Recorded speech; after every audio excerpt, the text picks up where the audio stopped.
Hi y'all, it's Becky with Wildstar Farm, and I'm in here with my mixed group of ducks and the stray hen that likes to hang out in here. And I'm going to be feeding them right now, which is why they're talking so much. They didn't see my feed bucket. Hi guys! I have a couple of different breeds all mixed together at the moment, as I am still working on their breeding pens over there. The different breeds that I have in here are Khaki Campbells. This is a Khaki Campbell Drake right here. This one has actually been shown and won Best Light Duck at a show. I also have some Cayugas in here, and they are the all black ones, and also this female right here that has a bunch of white on them. Cayugas are beautiful. They have this rich, dark green and purple tint in their black feathering. And the males will stay black their entire life. As the females molt, though, they will start getting white feathers in place of their black ones, which I still think is very, very cute. Also have magpies. This is one of my magpie drakes right there. I love magpies. Magpies are on the endangered breed list for the Livestock Conservatory. I have a bunch of young Khaki Campbells in here as well. I have some hatchery quality runner ducks. Here's one right here. See how she's standing up a little more erect than the other ducks around her. And also have a blue Swedish. There she is. Blue Swedish right here. If you notice, I have some ducks with some little bit funky wings. So our sweet baby's here with the funny looking wings. That's actually called angel wings. Were given to me as babies that already had some major issues going on. I rescued them from the local feed store. They will normally call me and let me know if they have one that's not doing so good, and I do my best to get it healthy and viable again. Sometimes it does super well, and sometimes we still end up with a little bit of a funny wing, but they're happy, and besides having a funny wing, are very, very healthy. And I'm gonna let them pig out right there. I have them right next to here, guys, I'll give you more over here. Y'all don't have to crowd around one spot. We do have some bantam ducks in here too. That's a white-bibbed call duck right there, and little friend is running off right there. We love our calls. We also raise and show white calls and gray calls. They are my son's showbirds. He does 4-H, and we also do a lot of open APA and ABA shows, American Bantam Association and American Poultry Association. Sanctioned shows, a lot of club shows.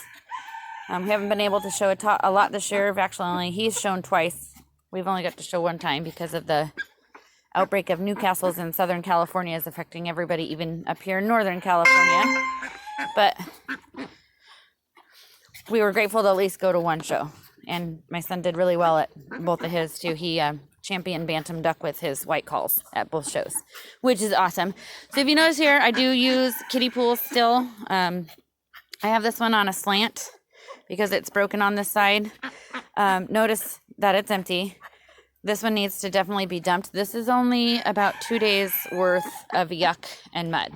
Now, this has worked out the best as far as a water source and swimming place for our ducks. It's got little stairs to go up. It's got stairs inside so they can get in and out fairly easy. And I also have an automatic float in there, so in case they ever splash out water, which they do, it'll automatically keep it full. I have not cleaned this out in about a year, and if you can compare this to the one that's only 2 days old, and this little kiddie pool over here, I would have to say that the water trough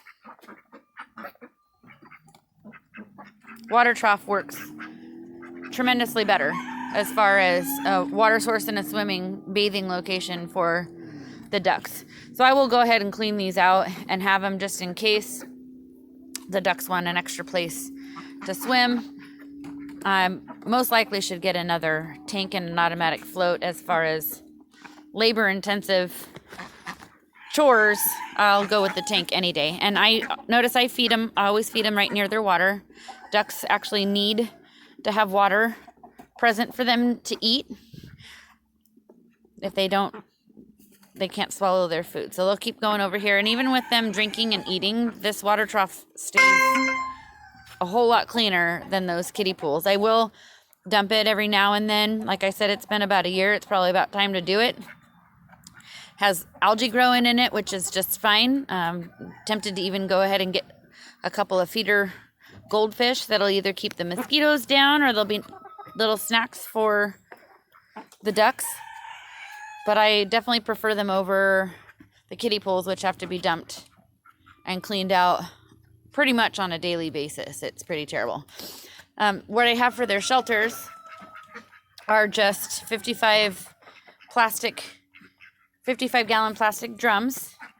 I put straw in them. That's one of their favorite nesting spots. My son has already come by and picked up eggs. I put a little roofing panel over it. That wood's on there just to give it some weight to keep it from flying away.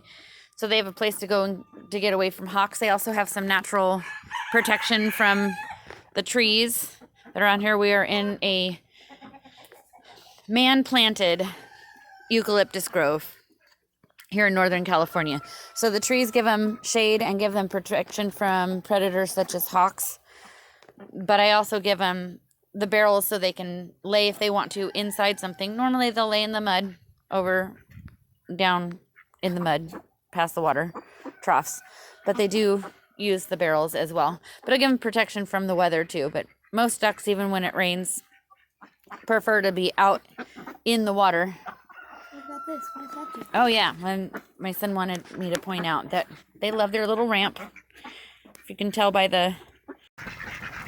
there's a perfect example how much the duckies like their little ramp. They'll go and hang out on top of the ramp, on top of the barrel.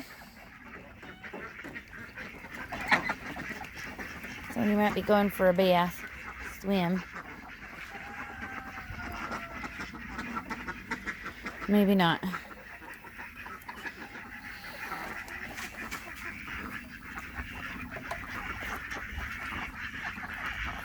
Hey, duckas.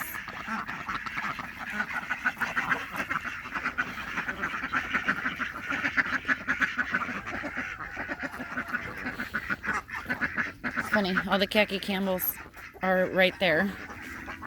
And all of the other black and white ducks went that way. Silly guys. I did get my khaki camels first, and there are some young ones in this batch that are related to some of the hens that are in here, which is they do stick in family groups and in flocks that they're familiar with. And so I did get the khaki camels first, and all of these other guys came later, and so they're kind of sticking with who they were born with and raised with. Even the there we have a perfect example of that was actually a hen fight. Not a drake fight. Those were two hens having a little battle of the wills. Who's going to be top bird? The boys are cleaning themselves. Full tummies. Have their big crops full in the front. Call that a food boob. Everybody's happy and quiet now, huh? Yeah. Standing like a penguin.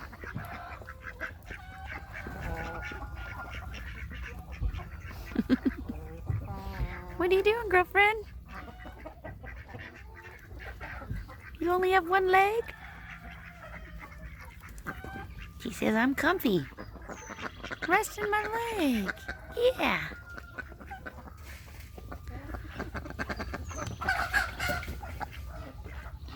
big old full food crop up there.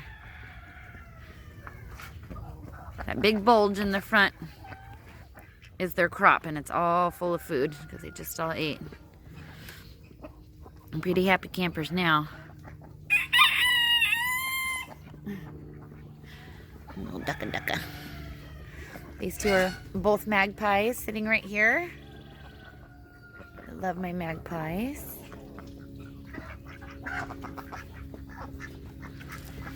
And this is my duck pen.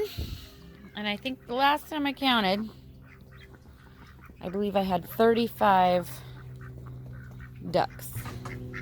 Pretty soon I'm gonna finish their breeding pens, like I said, just way out over there.